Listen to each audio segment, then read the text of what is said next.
Jadi kenapa ya pilihannya jatuh kepada jenis Picus? Yang pertama,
Assalamualaikum warahmatullahi wabarakatuh. Oke teman-teman, selamat berjumpa kembali ya. Setelah hampir 1 bulanan tidak posting video ya, karena ada beberapa pekerjaan yang tidak bisa ditinggalkan. Dan hari ini kebetulan ada kesempatan untuk membuat konten ya. Sekalian saya melakukan penanganan ya pada bakalan bonsai beringin. Ini adalah akar dari beringin iprik ya teman-teman. Jadi bagian akarnya, dan untuk yang bagian atasnya daunnya tetap saya gunakan iprik juga. Jadi akar iprik saya sambung dengan iprik. Kenapa harus disambung? Apalagi disambungnya dengan iprik pula ya. Kenapa tidak dengan jenis yang lain? Jadi alasannya adalah akar dari iprik ini, beringin iprik ini tidak akan bertunas ya teman-teman. Jadi dia tidak akan bertunas jika tidak disambung. Yang kedua, kenapa akar ipriknya disambung lagi dengan jenis iprik? Yang pertama, tentu ya, untuk jenis iprik ini, iprik pucuk merah ya teman-teman, ini dia pertumbuhannya lebih cepat dibandingkan jika saya sambung dengan jenis beringin kimeng, beringin kompakta, atau beringin elegan. Nantinya ada tahapan lagi ya, ada tahapan kembali. Jadi ini adalah tahapan pembentukan, jadi pembuatan gerak dasarnya ya, dan batang utamanya, serta cabang-cabang dasarnya. Nantinya dari stang ini ya akan dilanjutkan dengan percabangan. Nah, nanti di percabangannya itulah yang akan saya lakukan penyambungan ya teman-teman.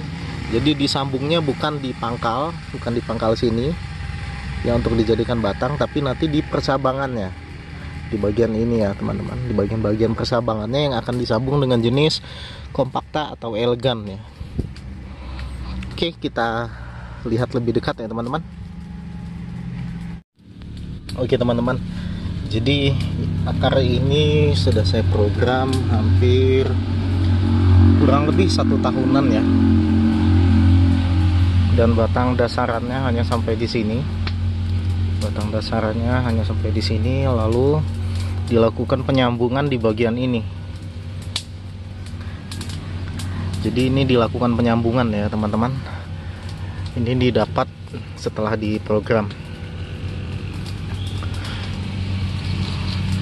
Ya, ini iprik pucuk merah ya teman-teman, pupusnya merah. Jadi salah satu alasan saya kenapa dia disambung dengan jenis iprik, yang pertama agar tidak terjadi perbedaan warna ya, atau belang di bagian sambungannya. Apalagi ini di bagian batang dasaran ya. Jadi ini nanti akan diekspos ketika tampilnya atau ketika jadinya, ini akan terekspos ya teman-teman. Dan tentu nanti akan terjadi perbedaan warna jika disambung dengan jenis beringin yang lain ya. Nantinya akan dilakukan penyambungan di bagian cabang-cabang ini ya teman-teman. Nah, jadi belangnya nanti tidak akan terlihat ya, bagian sambungannya tidak akan terlihat. Dan di sini kita lihat, ini sengaja saya ambilkan dari bagian percabangannya ya. Ini adalah bagian yang bolong, jadi ini bolong ya teman-teman. Dan ini saya lakukan penempelan, jadi nantinya ini akan tertutup ya, tertutup semua dengan cara ditempelkan dengan percabangannya. Nah, di sini sudah ada yang menempel ya teman-teman, di bagian sini. Iya, nah di bagian ini sudah menempel ya. Nantinya ini akan dipotong, setelah dia menempel dia akan dipotong. Hasil akhirnya nanti akan saya sambung dengan jenis beringin kompakta ya teman-teman, untuk mendapatkan daun yang lebih kecil, bulat ya, dan mengkilat.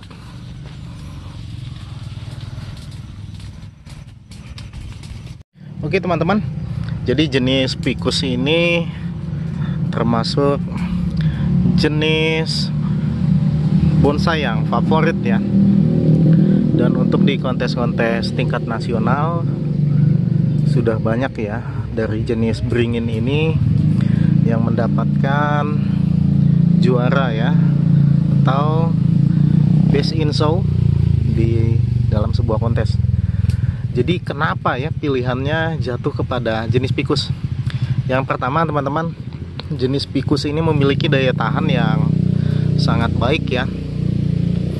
Jadi tanaman ini memiliki daya tahan yang sangat baik, tetap bisa hidup dengan jumlah tanah yang sedikit ya, dan media yang sempit. Yang kedua, dalam pemrograman jenis beringin ini sangat gampang sekali diakali ya teman-teman.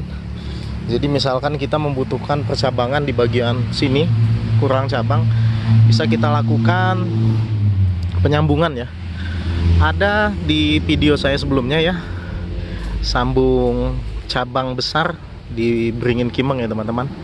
Dan sama ya, ini prosesnya sama untuk jenis-jenis beringin yang lain, karena hampir sama ya karakternya ya teman-teman. Dan itu tadi ya, jadi dia jika tidak punya cabang bisa kita sambung cabang, percabangan ya. Bisa kecil, bisa juga besar ya teman-teman. Jika akarnya kurang bagus, bisa kita lakukan penambahan. Nah itulah salah satu kelebihan dari jenis beringin ya teman-teman. Oke teman-teman, terima kasih sudah menonton video ini. Mohon maaf jika ada kata-kata yang kurang berkenan ya teman-teman. Saya akhiri. Wassalamualaikum warahmatullahi wabarakatuh.